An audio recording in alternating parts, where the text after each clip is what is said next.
अस्सलाम वालेकुम नाज़रीन, सिंध राउंडअप में भलीकार मां आहियां रोशनी मेमण। नाज़रीन, सभ खां पहिरीं ख़बर शामिल कंदासीं उमरकोट खां। अवां खे ॿुधाईंदासीं त सियासी समाजी धुरनि डॉक्टर शाहनवाज़ कुंभर जो क़तल केस दाख़िल न थियण ख़िलाफ़ एहतजाज कयो आहे। एहतजाज में वॾे अंग में माण्हुनि शिरकत कई आहे। वधीक तफ़सील मालूम कंदासीं। लाइन ते मौजूद आहे लजपत माली। जी लजपत, छा तफ़सील आहिनि एहतजाज जे हवाले सां?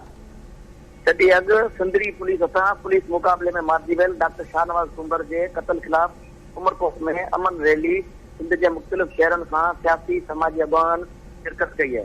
जॾहिं त डॉक्टर शाहनवाज़ कुंभर जे क़तल ख़िलाफ़ उमरकोट में सिंधु नवाज़ गांगरो, बख्शल सुलो, पुनल सारियो, आलिया बख्शल, मीर हसन आरीसर, हाजी खान, गुल मुनीर वलारी, मोहम्मद इस्माइल गंभीर ऐं ॿियनि जी अॻवानी में अमन रैली कढे नारा हंया विया। अमन रैली में सिंध के कुंड कुंड खां आयल 100 की तादाद में सियासी समाजी अॻवाननि शिरकत करे पुलिस मुक़ाबले में मारिजी वियल डॉक्टर शाहनवाज़ जा कातिल गिरफ़्तार करण जो मुतालबो कयो आहे। हिननि जो वधीक चवणु हो त लुट मुक़ाबले में मारिजी वियल डॉक्टर शाहनवाज़ जे वाक़े जी जुडिशियल इंक्वायरी करे वाक़े में पुलिस अमलदारनि खे फौरी तौर ते गिरफ़्तार करे क़तल केस दाख़िल कयो वञे। हिननि चयो त डॉक्टर शाहनवाज़ अगरि को ॾोह कयो हो त उन लाइ कानून ऐं अदालतूं मौजूदु हुयूं और पुलिस गोलियूं हणे कानून हथ में खयो जेको अमल बर्दाश्त जोॻो न आहे। हिननि वधीक चयो त डॉक्टर शाहनवाज़ जो लाश फाड़े तब्दील करण में मलूस जेके बि गैर जवाबदार आहिनि उन्हनि खे फौरी तौर ते गिरफ़्तार करे सज़ा ॾिनी वञे। जी वरी महिरबानी नाज़रीन, उमरकोट खां लजपत माली तफ़सील ॾिना आहिनि।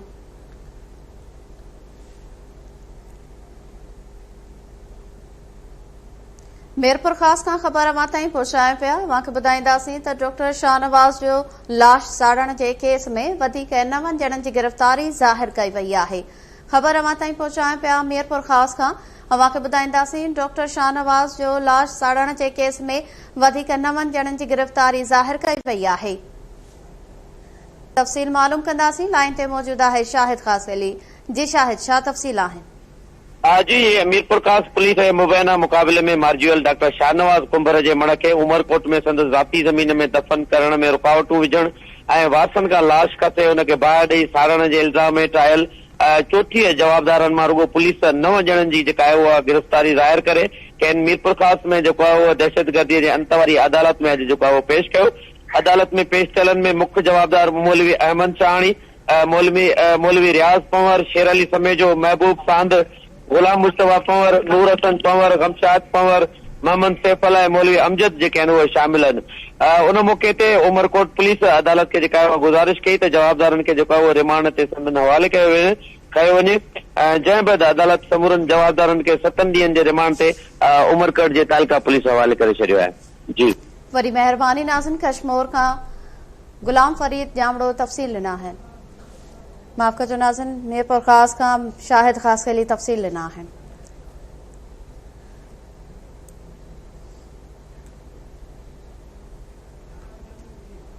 ख़बर शामिल कंदासीं कश्मीर खां। अवां खे ॿुधाईंदासीं शहरनि बदअमनी ख़िलाफ़ एहतजाजी रैली कढी आहे। रैली जे हवाले सां ख़बर अवां ताईं पहुचायूं पिया। कश्मीर खां अवां खे ॿुधाईंदासीं शहरनि बदअमनी ख़िलाफ़ एहतजाजी रैली कढी आहे।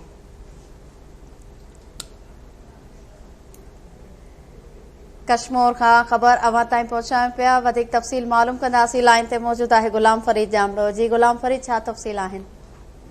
जी रोशनी, बिल्कुल कश्मीर में वधंदड़ बदअमनी ख़िलाफ़ जमात इस्लाम जी सॾ ते सियासी समाजी तंज़ीमनि, सिविल सोसाइटी, हिंदू बिरादरी पारां अलमदार चौक खां हाफ़िज़ नसरुल्लाह अज़ीज़ तना जी अॻवानी में एहतजाजी रैली कढी वई। जॾहिं त निकल रैली में कारकुननि शहर वासियुनि वॾे अंग में शिरकत कई वई। जंहिं निकल रैली मुख़्तलिफ़ रस्तनि तां थींदी डिस्ट्रिक्ट प्रेस क्लब कश्मीर पुॼी, जिते कश्मीर पुलिस ख़िलाफ़ अॻवाननि सख़्त नारेबाज़ी कई। जंहिं उन मौके ते अफ़ज़ल अता कलवड़, हाफ़िज़ नसरुल्लाह अज़ीज़, ज़मान दायो, हिदायतुल्लाह जकरानी, दर्शनलाल केसवाणी, LB बजाज ऐं ॿिनि पारां दाइंदे चयो आहे त कश्मीर में ॾींहों ॾींहुं फुर्जी वारदातनि में इज़ाफ़ो थींदो पियो वञे, जंहिंजे करे शहरवासी सख़्त परेशानियुनि खे मुंहुं ॾियण लॻा आहिनि। जॾहिं त पुलिस शहरियुनि खे तहफ़ुज़ फराहम करण में मुकमल तौर नाकाम थी वई आहे। शहरी हथियारबंदनि हथां ॾींहुं ॾिठे जो फुर्जी रहिया आहिनि। शहरियुनि अगरि मज़म्मत कनि था त जवाबदार गोलियूं हणी खेसि ज़ख़्मी करे छॾनि था।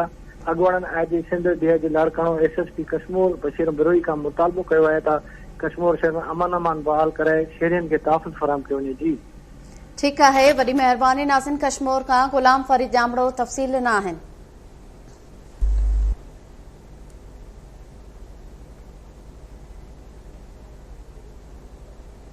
हाणे ख़बर शामिल कंदासीं। एमडी जो पर्चो अॻुवाट आउट थियण ख़िलाफ़ शागिर्दनि मुख़्तलिफ़ शहरनि में एहतजाजी मुज़ाहिरा कया आहिनि। एहतजाजी मुज़ाहिरनि जे हवाले सां ख़बर अवां ताईं पहुचायूं पिया। एमडी जो पर्चो अॻुवाट आउट थियण ख़िलाफ़ शागिर्दनि एहतजाजी मुज़ाहिरा कया आहिनि। मिठी खां खाटाओ जानी लाइन ते मौजूद आहे। जी खाटाओ, छा तफ़सील आहिनि एहतजाजी मुज़ाहिरे जे हवाले सां? जी बिल्कुल, मेडिकल जी एंट्री टेस्ट में अॻुवाट पर्चो आउट करे करप्शन ऐं बदत्यांती करण जे ख़िलाफ़ थर जे शागिर्दनि सादिक फ़कीर डिग्री कॉलेज मिठी खां रैली कढी मिठी प्रेस क्लब आॾो एहतजाजी मुज़ाहिरो कयो आहे। एहतजाज कंदड़ शागिर्दनि प्ले कार्ड हथनि में खणी शहर जे मुख़्तलिफ़ चौराहनि मार्केटनि खां थींदा नाइंसाफ़ी ख़िलाफ़ नारेबाज़ी कंदा रहिया। शागिर्दनि मुकेश, दानिश ऐं जगदेश ॻाल्हाईंदे चयो त मेडिकल जी एंट्री टेस्ट जो पर्चो आउट करे असांजे मुल्क जे मुस्तक़बिल जे मेमारनि जे मुस्तक़बिल सां नाइंसाफ़ी कई वई आहे। मेरिट जो क़त्ल आम कयो वियो आहे, पर हुकूमत उन जो नोटिस न पई वठे।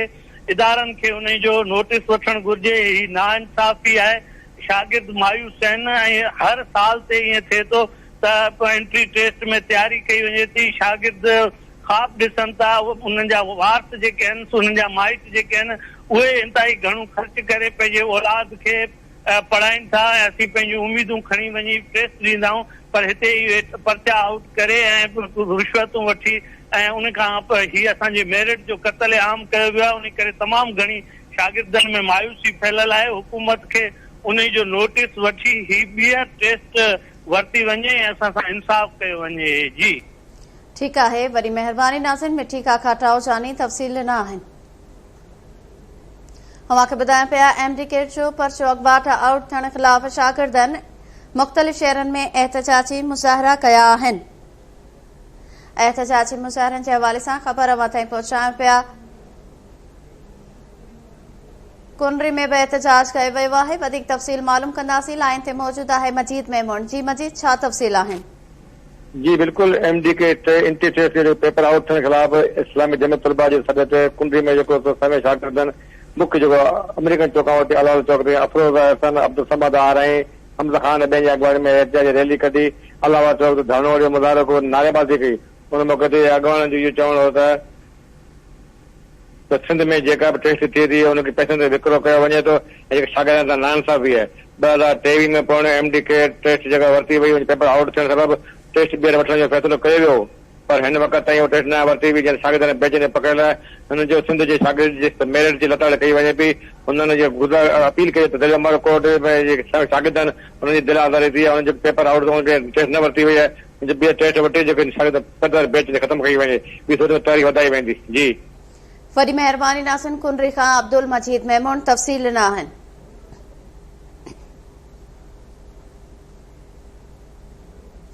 ठट्टो खां ख़बर अवां ताईं पहुचाईंदासीं, जिते पीअण जे पाणी जी खोट ख़िलाफ़ शहरनि एहतजाजी मुज़ाहिरो कयो आहे। एहतजाजी मुज़ाहिरे जे हवाले सां ख़बर अवां ताईं पहुचायूं पिया। ठट्टो खां पीअण जे पाणी जे खोट ख़िलाफ़ शहरनि एहतजाजी मुज़ाहिरो कयो आहे। तफ़सील मालूम कंदासीं। लाइन ते मौजूद आहे इक़बाल जाखरो। जी इक़बाल, छा तफ़सील आहिनि एहतजाजी मुज़ाहिरे जे हवाले सां?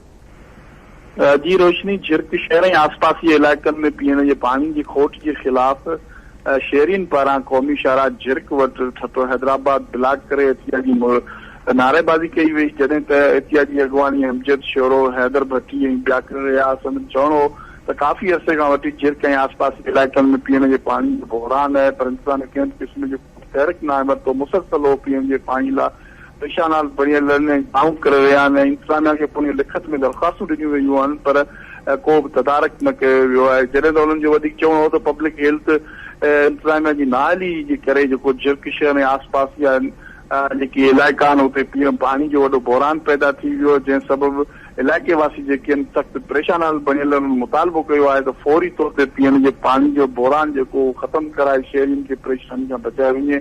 जॾहिं त एहतिजाज जे मुज़ाहिरे में सूबाई वज़ीर यासिन शाह शिराज़ी मुज़ाहिरे करे रोड एहतिजाज जेको ख़तमु करायो वियो। जी वरी महिरबानी नाज़िन। ठट्टो खां इक़बाल जाखरो तफ़सील न आहिनि। लाड़काणो खां ख़बर अवां ताईं पहुचाईंदासीं, जिते मीरो खान चौक ऐं रतो तेरो रोड ते गटरनि जो पाणी बेहण सबबि शहरी सख़्तु परेशान आहिनि। लाड़काणो खां ख़बर अवां ताईं पहुचायूं पिया। वधीक तफ़सील मालूम कंदासीं। लाइन ते मौजूद आहे हनीफ़ सुहाग। जी हनीफ़, छा तफ़सील आहिनि? जी बिल्कुल, ही लाड़काने शहर जो अमीरो खान चौक वारो इलाइक़ो आहे। हीअ रतेदो वेंदड़ रोड भी आहे जिथे गंदो पानी जेको आहे नालनि जो ड्रेनेज उहो बीहजी वियो आहे, जंहिंजे करे जेको हुतां जा रहवासी सख़्तु परेशान थी विया आहिनि। ड्रेनेज जो पानी न रुगो रोड ते आहे पर जेके हुन सां गॾु घिटियूं बि आहिनि, उन घिटियुनि में बि गंदो पानी बीठल आहे, जंहिंजे करे जेको कारोबार कंदड़ दुकानदार आहिनि उहे बि सख़्तु परेशान आहिनि। ऐं इन हवाले सां उते ॿुधाइबो वञे गुज़िरियल 3 ॾींहंनि खां वठी बिजली जो ट्रांसफार्मर जेको आहे उहो सड़ी वियो आहे, जंहिंजे करे जेको मेन डिस्पोजल आहे उते जेको ड्रेनेज वारो उहो बि बंदि पयल आहे, त पाणी जेको ड्रेनेज आहे उहो निकाल न पियो थिए। हिन वक़्तु गुज़िरियल 3 ॾींहंनि खां इहो पाणी हिते हुजण जे करे जेको आहे उतां जेके गुज़रंदड़ माण्हू आहिनि उहे सख़्तु परेशान आहिनि। मस्जिद मां वेंदड़ जेके नमाज़ी आहिनि उहे पिणु जेको आहे गंदे पाणी मां गुज़रनि पिया, या स्कूल वेंदड़ जेके आहिनि हिते प्राइवेट स्कूल्स बि आहिनि, सरकारी स्कूल्स बि आहिनि लॻो, त होॾे वेंदड़ ॿार शागिर्द बि परेशान थियनि था। उतां जे इलाइक़े जे रहवासियुनि जो इहो मुतालबो हुयो त जेको आहे न रुगो बिजली जो ट्रांसफार्मर लॻाए वञे, जेको आहे सड़ियल जेको आहे उहो बहाल कयो वञे, ऐं तो जेको गंदो पाणी उहो निकाल कराए वञे। जी ठीकु आहे, वरी महिरबानी नाज़िन। लाड़काणो खां हनीफ़ सुहाग तफ़सील ॾिना आहिनि। ख़बर शामिल कंदासीं जामशोरो खां। अवांखे ॿुधाईंदासीं त नींगरी मुबैना तौरु अगवा थी वई आहे। 5 ॼणनि ख़िलाफ़ केस बि दाख़िल कयो वियो आहे। जामशोरो खां ख़बर अवां ताईं पहुचायूं पिया जिते नींगरी मुबैना तौरु अगवा थी वई आहे। 5 ॼणनि ख़िलाफ़ केस दाख़िल कयो वियो आहे। तफ़सील मालूम कंदासीं। लाइन ते मौजूद आहे अज़ीम बारी जो। जी अज़ीम, छा तफ़सील आहिनि? रोशनी, बिल्कुल जामशोरो फाटक जे भरिसां ई रिंद होटल वटां मुबैना तौरु 15 साला नारी कोमल सोलंगी मुबैना तौरु अगवा थी वई आहे। जामशोरो थाणे ते 2nd एडिशनल सेशन जज जे हुकुम ते नारीअ जे पीउ ज़ुल्फ़कार सोलंगी जे फ़रियाद ते 5 सुञातल जवाबदार आहिनि। सैफुल्ला, नवीद, असद, वहीद, सईद मंगसी जेके आहिनि इहे पुट आहिनि।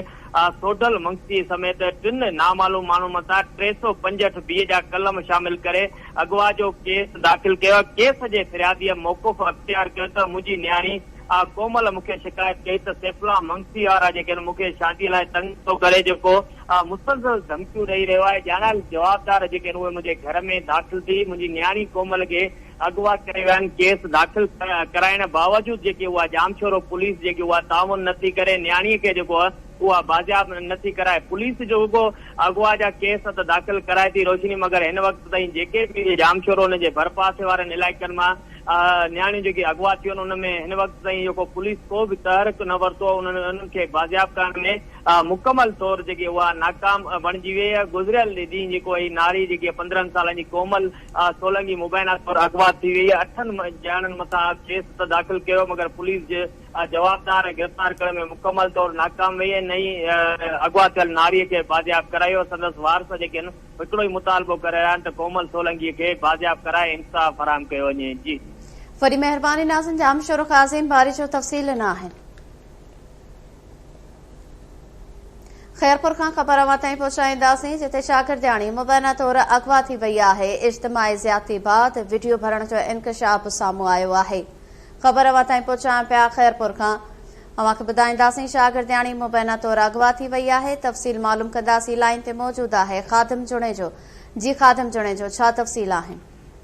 बिल्कुल रोशनी, मैट्रिक जी शागिर्दियाणी जे अगवा बाद इज्तिमाई लॼा लुट ऐं वीडियो भरण जो इंकशाफ साम्हूं आयो आहे ऐं उन स्कूल वञण बि छॾिनो आहे। उन समय तव्हांखे ॿुधायूं त ख़ैरपुर जे कुंभ वारे इलाइक़े ॻोठ कादिर बख़्श बबर जी मैट्रिक जी शागिर्दियाणी बेनज़ीर बबर ख़ैरपुर मीडिया वारो सख़्तु एहतजाज कंदे इंकशाफ कयो आहे त उहा स्कूल पीर बबर वॾा में पढ़ंदी आहे। कुझु ॾींहं अॻु ॻोठ भरिसां गाहु करण वियसि त 4 जवाबदारनि गोराम बबर, शाहबाज़ ऐं ॿियनि अगवा करे फसल में इज्तिमाई ॾाढाई कई आहे ऐं वहशी जवाबदारनि ॻाल्हि कढण ते क़तल करण जी धमकी ॾिनी आहे, जंहिं करे हू ख़ामोश रही ऐं स्कूल बि छॾे ॾिनो आहे। हुन चयो त मूंसां वॾो ज़ुल्म थियो आहे, मूंसां इंसाफ़ कयो वञे। शागिर्दाणी बेनज़ीर बबर जी माउ इमामज़ादी मूजिबि कुंभ पुलिस वटि वियासीं पर पुलिस दाबा ॾेई मोटाए छॾियो आहे ऐं असां सां इंसाफ़ कयो वञे। जी वॾी महिरबानी नाज़िन। ख़ैरपुर खां ख़ादिम जुणे जो तफ़सील न आहिनि।